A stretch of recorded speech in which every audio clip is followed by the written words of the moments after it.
Muy bien, buenos días jóvenes. Hoy sí teniendo nuestra clase de fisiología, vamos a cambiar un poquito de tema. Vamos a entrar a un tema un poquito bonito, interesante, que es bastante importante que ustedes conozcan a partir de ahorita. Y es pues la introducción a la farmacología. Definamos entonces qué es la farmacología y vamos a ver qué es la ciencia que estudia la historia, origen, propiedades físicas y químicas, presentación, efectos bioquímicos y fisiológicos, mecanismo de acción, absorción, distribución, biotransformación y excreción, así como el uso terapéutico de las sustancias químicas que interactúan con los organismos vivos. Ustedes dirán, rayos, está muy largo. Pues básicamente la farmacología es una rama de la medicina encargada de estudiar los medicamentos y cómo estos interactúan con nuestro cuerpo, con el cuerpo humano. ¿Por qué vemos este tema en fisiología? Básicamente, tenemos que recordar que ahorita estamos aprendiendo lo normal. La fisiología es lo normal, pero una vez que se rompe la homeostasis, una vez que se rompe lo normal, una vez que se rompe el equilibrio, surge la enfermedad y la enfermedad requiere de tratamiento. Muchos de estos tratamientos van a tener como objeto, pues, medicamentos. Y estos medicamentos tienen que interactuar con el cuerpo. Y entonces, ¿cómo es que este medicamento me va a ayudar? ¿Cómo es que este medicamento actúa? ¿Qué hace este medicamento para curar o para ayudarnos en este proceso fisiológico? Todas estas situaciones, pues, nos las responde la farmacología. La farmacología es una de las ramas hasta cierto punto más nuevas de la medicina, y si no de las más nuevas, por lo menos la que explotó o la que su auge lo tuvo hasta mucho tiempo después de ya la práctica de la medicina. Los, las propiedades de los medicamentos pues han cambiado, se han logrado hacer estudios, cosas que antes no sabíamos cómo se hacían o por qué situación era que se hacen, cómo es que tienen ese efecto, pues ahora ya podemos analizarlo con los aparatos y con toda la tecnología que tenemos. Y aún así, todavía hay algunos medicamentos que realmente no sabemos qué pasa, pero nos ayudan. Y algunos medicamentos que fueron inventados para otras cosas y que terminaron teniendo otro uso. Medicamentos que en algún momento se utilizaron, pero ahora ya no se utilizan. Medicamentos que o dianas terapéuticas en las que todavía no tenemos un medicamento. Hay muchas cosas o muchas cosas que hay que hacer en farmacología todavía. Y para eso tenemos que estudiar un poquito la historia de la farmacología. Y pues vamos a darnos cuenta que la medicina ha ido evolucionando. Historia de medicina, creo que hablamos un poco en algún momento en clínicas, pero no está mal hablar un poco de la farmacología como tal. Realmente tenemos varios trabajos o varias publicaciones o muchas huellas, muchas pistas que seguir en el caso de la farmacología.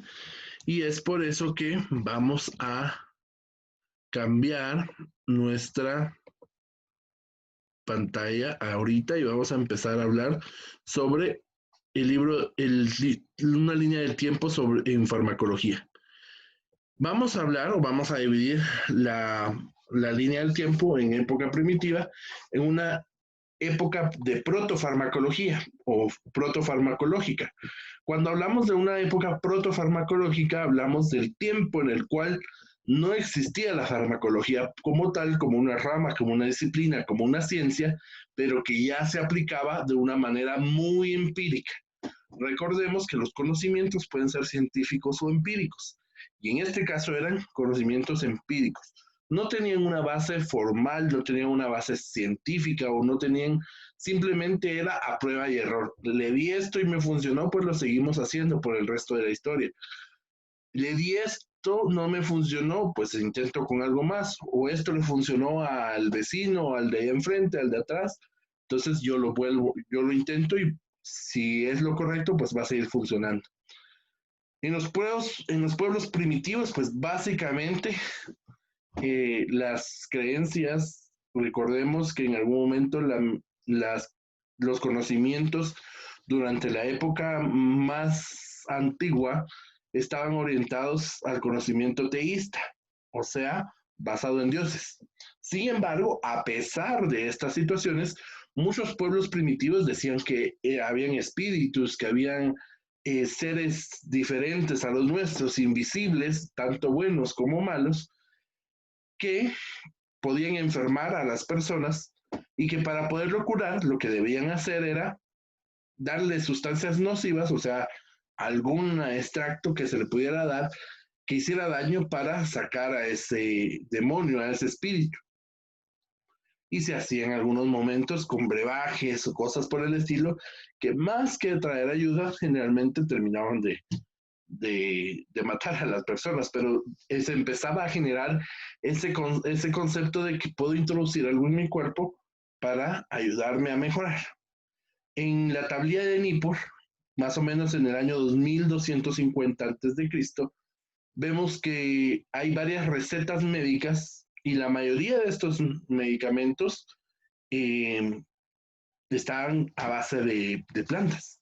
Igual, por ejemplo, en el papiro de Smith y en el papiro de Ebers encontrados en Egipto, se describen, por ejemplo, en el de Smith, 48 casos clínicos de trauma, además del tratamiento que se debe seguir. Recordemos que la farmacología no solo estudia los medicamentos, sino también los tratamientos correspondientes para cada una de las patologías. En el papiro de Ebers, que se escribe más o menos en el año 1534 a.C., hay al menos 877 enfermedades con sus correspondientes recetas. Y, y en campos tan variados como la oftalmología, ojos, la ginecología en el caso del aparato de la mujer, gastroenterología en el caso del estómago y de las estructuras del sistema gastrointestinal. O sea, empiezan a generarse conocimientos como de, bueno, esta planta sirve para tal cosa, es si tiene esta situación, haga tal otra cosa. Hipócrates forma la primera universidad y ahí empiezan a expandirse y empiezan a generarse los conocimientos y empiezan a generarse las primeras pruebas escritas un poquito más serias sobre, sobre medicina. Después viene Teofrasto, que empezó con el espíritu investigador y empieza a hablar sobre botánica, sobre los usos medicinales de las plantas. Mitridates básicamente es conocido por ser el padre de la toxicología y de la inmunoterapia y se hizo famoso por una situación muy importante. Resulta que el señor obviamente estaba loco y era su cuerpo resistente a venenos. Y entonces empezó a ingerir venenos para encontrar su antídoto. Y por eso se le considera el padre de la toxicología. Discórides, un farmacólogo griego, aquí empiezan a hablarse ya sobre, sobre farmacología, tal vez no tan científica, pero empiezan a verse o empiezan a ver razonamiento. Este razonamiento que dice, esto me sirve para esto, por lo tanto, tiene que haber una conexión lógica entre esto. Y por lo tanto, Discórides escribe el libro de materia médica y fue la primera farmacopea sistemática. O sea, fue el primero en decir, si el paciente tiene tal cosa, dele esto. Fue como el primer libro de instrucciones, como el primer vademecum, se podría decir, que es lo que utilizamos ahora, donde tenemos registrados todos los medicamentos y para qué puede servir. Luego vamos hacia la Edad Media, que realmente estos, lo primero que acabamos de ver son como los indicios, los primeros indicios de cómo empieza a formarse el campo de la farmacoterapia, el campo de la farmacología para tratamiento o para el estudio de estos tratamientos.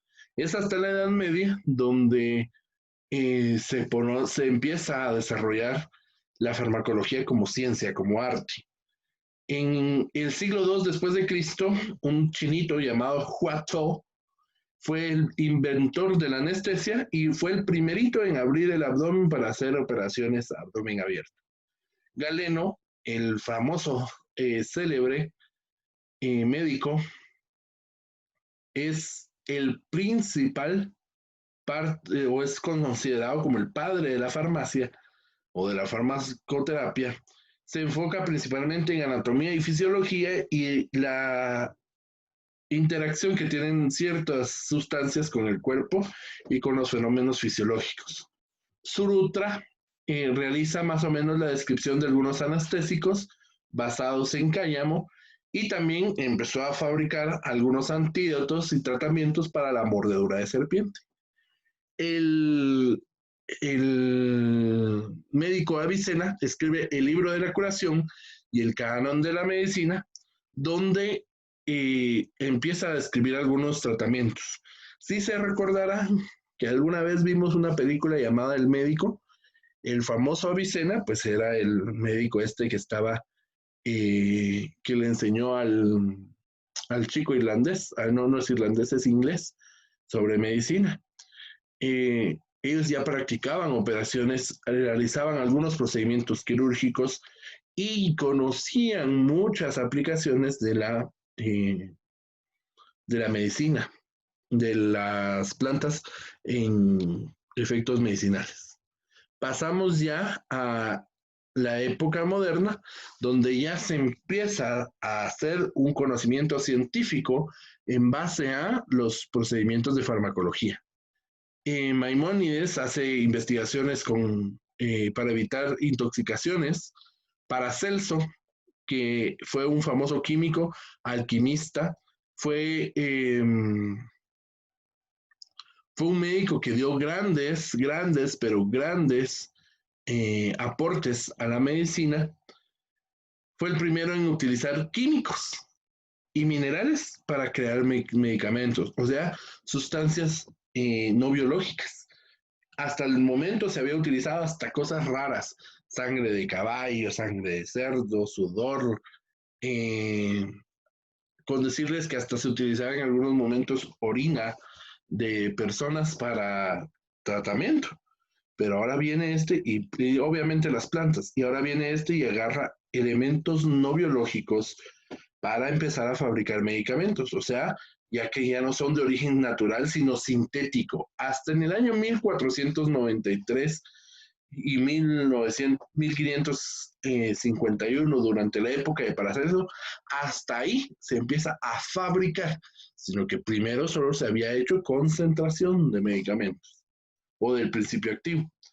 El señor Martín de la Cruz en el siglo XVI fue un famoso herbolario mexicano, fue uno de los autores del Códice Cruz-Badiano, que es un códice prehispánico muy importante que recoge información de la farmacopea herbolaria de Hispanoamérica durante el tiempo precolombino. Francisco Hernández es el encargado de ir por todo México y recabar información sobre plantas del conocimiento popular. William Waitering fue el primero en hacer un medicamento llamado el digital por medio de la extracción de un compuesto de una planta llamada dedalera. Y hasta hasta el día de hoy, este medicamento sigue utilizándose, solo que ahora en base a su compuesto activo, a su principio activo, que es la digoxina. Es un medicamento que, si bien ya no se utiliza mucho, ahora se utiliza, antes se utilizaba bastante y era como el medicamento que se utilizaba casi siempre para los problemas de arritmias cardíacas. Friedrich Suttner fue el primero en aislar la morfina, que es un tratamiento muy bueno para el dolor. Francois Magerin fue el primero en estudiar la fisiología de la digestión, la fisiología del corazón, y estudió varios venenos de plantas con animales para estudiar cómo estos llegaban a afectar al animal. Claude Bernard fue el padre de la fisiología moderna y de la farmacología experimental porque con él empieza a estudiar mecanismos y sitios de acción de muchas sustancias. Hasta ahorita solo sabíamos que se lo dábamos y no sabíamos cómo funcionaba, pero mejoraba el paciente. Ahora él viene y lo que hace es buscar el nombre o darle nombre, asignar un nombre al principio activo y ver por medio de fisiología hacia dónde va este medicamento, hacia dónde va este compuesto para ver en dónde actúa y cómo es que lo hace, cómo es que altera lo que estaba mal. Rudolf Buchheim fue el primero o fue el fundador del Instituto de Farmacología Experimental, donde se empieza a estudiar muchos medicamentos. A mediados del siglo XIX, o sea, hasta los años 1900, se empieza a clasificar medicamentos por analogía química, o sea, por medio de sus características, si son muy parecidos, los empiezo a emparejar. El señor Oswald Johann Ernst fue el padre de la farmacología moderna, combinó farmacología con fisiología para poder establecer la relación que tienen los medicamentos con el proceso fisiológico. Al final, eso es lo que pasa, los medicamentos alteran el proceso fisiológico para generar una respuesta del cuerpo. John Newport tuvo bastante información sobre las funciones neurológicas de los fármacos y trabajó con la pilocarpina y con los bloqueadores de nicotina para generar un concepto que es el concepto del sistema nervioso autónomo, y al momento de hacer estos bloqueadores, pues encontró este medicamento, la pilocarpina. Vayan a buscar para qué sirve. Paul Ehrlich fue quien inicia la quimioterapia para matar algunos microorganismos. Por ejemplo, contra la sífilis, y empieza a trabajar en terapia antitumoral y agentes citotóxicos y radioactivos, o sea, tratamiento para cáncer. Jacob Abel fue el que inventó o aisló la idefrina y también la insulina cristalina, que hasta el momento la bendita insulina cristalina es caballito de batalla para el tratamiento de la diabetes. Alfred Joseph Clark fue el escritor del primer libro de farmacología aplicada. Gerard Dogmask describe la acción del rojo del prontocilo contra el neumococo y otros estreptococos, y entramos a la era del oro de la quimioterapia de síntesis, o sea, la fabricación de medicamentos. Y finalmente, para terminar con la época moderna, el gran Alexander Fleming, fue el primero en descubrir la penicilina, el antibiótico natural, el primer antibiótico natural que se genera gracias al hongo Penicillium, y años después, Cheney y Florey logran purificarla para fabricar este medicamento ya como tal. Vayan a buscar la historia del descubrimiento de la penicilina, les va a fascinar. La edad contemporánea, que empieza con Selman Abraham Waxman, quien hace una búsqueda de microorganismos productores de antibióticos y encuentra la streptomicina fabricada, o que que es un producto del estreptococo, la streptomicina. Increíblemente que una bacteria fabrique un antibiótico. Pero bien, Sir Henry Dale obtiene el premio Nobel por el estudio de los impulsos nerviosos gracias a que aísla la acetilcolina, y si recuerdan, la acetilcolina es un neurotransmisor muy importante dentro del sistema nervioso. Sir James Black gana el premio por el diseño de los beta bloqueadores, el descubrimiento del propanolol, que es muy importante para la presión arterial, y la cemitidina, que ya no se utiliza. Martin Rosdell fue un químico biólogo, fue el encargado del descubrimiento de las proteínas G. Y pues este señor Arvid Carlson, la dopamina y el estudio de la L-Dopa para el tratamiento de la enfermedad de Parkinson. Y el señor Paul Greengard, que describe el mecanismo de la dopamina en las neuronas cerebrales y ayuda a establecer el mecanismo de fosforilación como principal mecanismo regulador de las células cerebrales.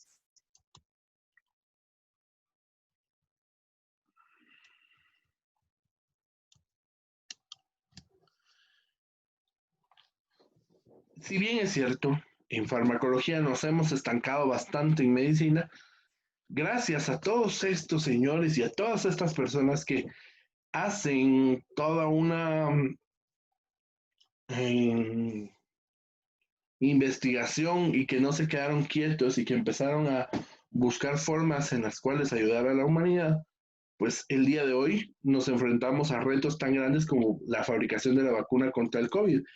Y gracias a farmacología, pues es que podemos hacer múltiples medicamentos. Ahorita hay muchos estudios, muchos ensayos que se están realizando con medicamentos para ver la efectividad que se tiene contra COVID, que gracias a farmacología lo tenemos que hacer, lo podemos hacer. Y se puede estudiar y se puede analizar muchas cosas. Entonces, ¿qué relación tiene la farmacología con la fisiología? Definitivamente son bastantes, principalmente pues la relación que tienen en el hecho de que la farmacología influye directamente sobre los mecanismos fisiológicos para cambiarlos, alterarlos, acelerarlos, enlentecerlos, dependiendo la necesidad que se va teniendo. Así es el medicamento que se va haciendo. Por lo tanto, para la siguiente semana vamos a revisar conceptos de farmacología. ¿Qué conceptos? Estos los efectos bioquímicos, la palabra mecanismos de acción, el concepto de mecanismo de acción, la absorción, distribución, biotransformación y la excreción de los medicamentos, así como otros términos que vamos a ir estudiando. Así que vayan a buscar un poquito estas palabras para ya tener una idea. Su tarea va a ser investigar. Ustedes investiguen cualquier medicamento, 5 medicamentos que hayan marcado la historia de la medicina. Uno de ellos, la penicilina. Yo creo que todos lo van a tener que incluir. La penicilina como el primer antibiótico y van a hablar un poco de por qué marcan la historia de la medicina. Así que nos vemos en la siguiente clase. Un saludo a todos y espero nos veamos pronto. Un saludo.